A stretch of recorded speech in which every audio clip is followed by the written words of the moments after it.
Hey, what's up, Lightbolt Joe here. Today we're going to discuss the 2006 requel, reboot, sequel film. I'll always know what you did last summer. It kills my soul to have to admit that this is a requel, a reboot of the franchise because it's been many years since the last one. 97 was the first, 98 was the second, 2006 is this third film. And it's a reboot because it's been many years, and it's a sequel because it's a sequel to the events of the last two films. Technically, the only way we know this is because this one girl has like this research of newspaper articles that she has where there was this fisherman who killed a bunch of teens in 90 in like 10 years ago, like 10 years ago, quote unquote. Didn't say 97, like 10 years ago. Um in this small fishing town, didn't name the town, but then there's the next article, very quick. It's like a 10-second scene. The next article references the massacre at that on a Caribbean island, and that fisherman had died there, and that was it, right? So okay, fine. But then how do the events then of this film take place? Well, obviously Ben Harris is back from the dead, and he is a ghost zombie who has black blood and can just shapeshift into the shadows. And he's killing these random teens in Colorado because that makes sense. So you have these teens in 2005. They're doing their thing. They're at a carnival. Love me some carnival, right? Love me some carnival.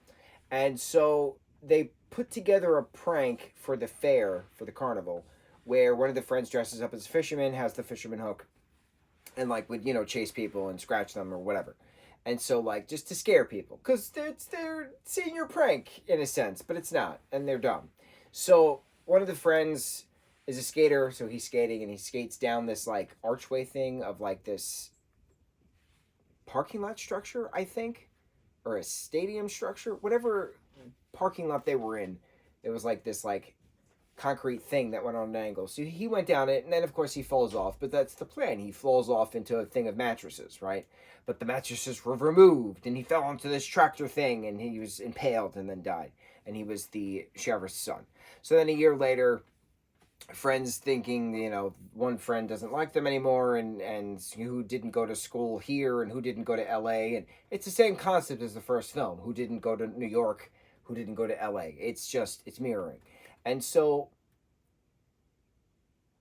the question then is, why are there people starting to be killed now in this random ski town of Colorado right before leading up to July 4th? So it's nice that all three films take place on July 4th. You can technically do a marathon on July 4th if you so choose to. And it would be in season because they all take place on July 4th, one way or another. So my question is, what idiot was in charge of this? Because there's no continuity with in regards to, yes, we're going to bring back the fisherman as a zombie ghost. Sure. But then my question of continuity is, why is it in some scenes he's holding the hook with his hand, and we know that he doesn't have a hand anymore because of the events of the second film, and then, because of the events of the first film, when his hand gets chopped off on that rig, with Jennifer Love Hewitt's character of Julie and Freddie Prinze Jr.'s character of Ray. We know that his hand gets cut off, right? So we know that he has a hook attached to him in the second film. Here-ish, right?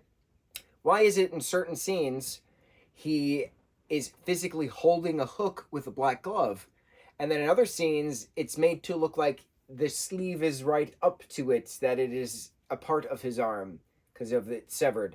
So there's no continuity problem. There's a big continuity problem. Why is he all of a sudden now a zombie ghost attacking these random kids in Colorado?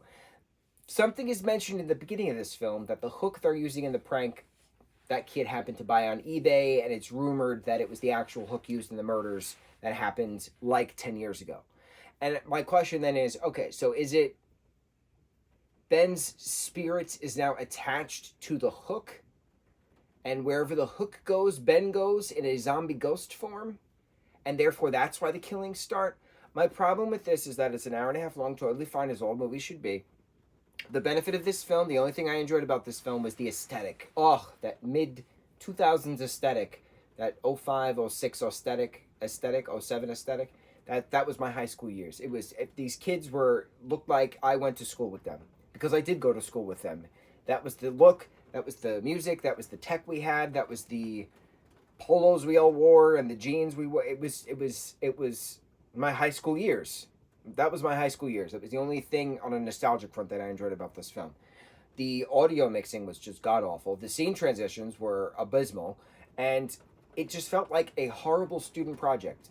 It didn't feel like a Hollywood film. It felt like a horrible student project. A student project that was just awful. Like an awful, awful final project was just awful. Horrible.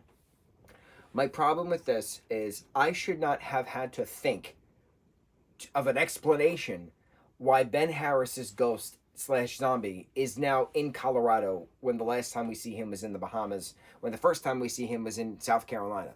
I don't feel that I should have needed to think of a logical explanation how the ghost zombie of Ben Harris wound up in Colorado, specifically because of this hook that was rumored and potentially was his hook.